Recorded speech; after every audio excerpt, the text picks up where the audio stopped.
Chanting is about a relationship.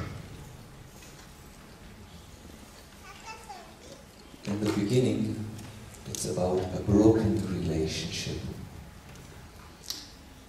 A relationship which we want to re-establish, which we want to make strong.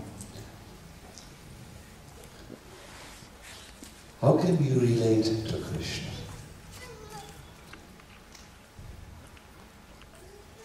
We can relate to Krishna as servants. There's a verse in Kirtan Mela which says, "My dear Lord, for so many long years I have forgotten you in this material world. But today I'm turning to you as your sincere and serious servant. Please accept me." So when we want to re-establish our relationship to Krishna, it's good to come dressed as a servant. Not just in our external garb, as monks, devotees, or humble dress. No. Become dressed in the mentality of a servant. Only servants are accepted back into the relationship. Only someone who comes with a service attitude is ushered in the door. Only a servant can enter the kingdom of God. So as we chant, this seva attitude is important. Initially, it means to become aware of the meaning of the mantra. It's called, in Jiva Goswami's language, mantra.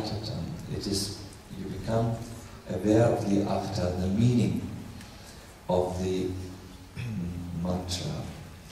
My dear Radha, my dear Krishna, please accept me in your service. Or, as Prabhupada once said it in a little codex, very brief, it's almost like a cry from the soul, please accept me. Please accept me. So initially, we are, when we chant, becoming aware of this meaning of the mantra. And then, we switch and do the very act of chanting as a service to Krishna. When a servant serves, he brings his body, his mind, and his heart. When you chant in the service attitude, you also chant with your voice. That's the body. You chant and you hear. That's also the body. You chant, make the sound vibration, and you hear.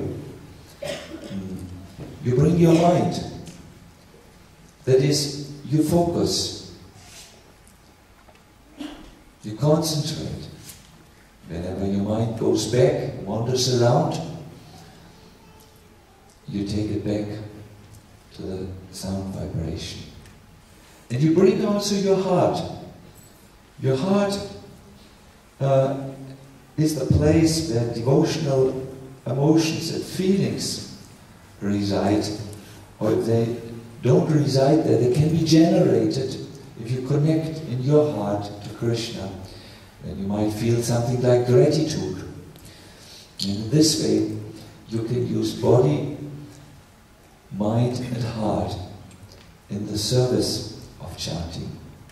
That will be very, very good. Now, this morning, I just happened to read a very simple analogy.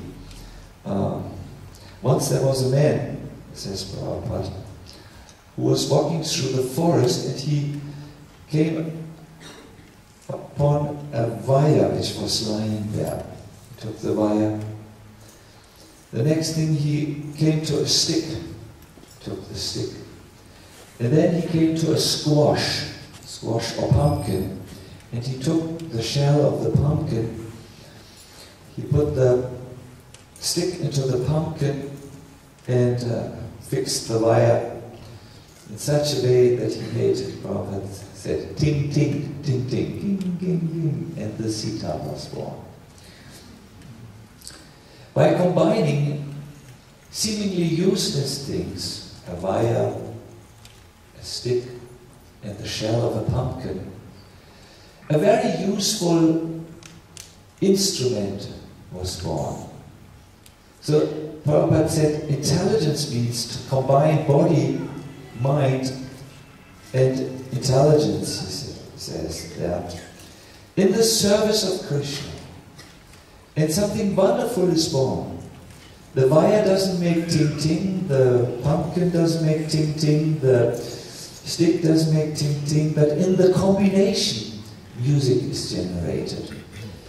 So when you bring to your service, to your Nam Seva, your body, tongue, ears, your mind, means your ability to focus, and your devotional feelings of a servant, a grateful servant, you will also make ting-ting, ting-ting-ting.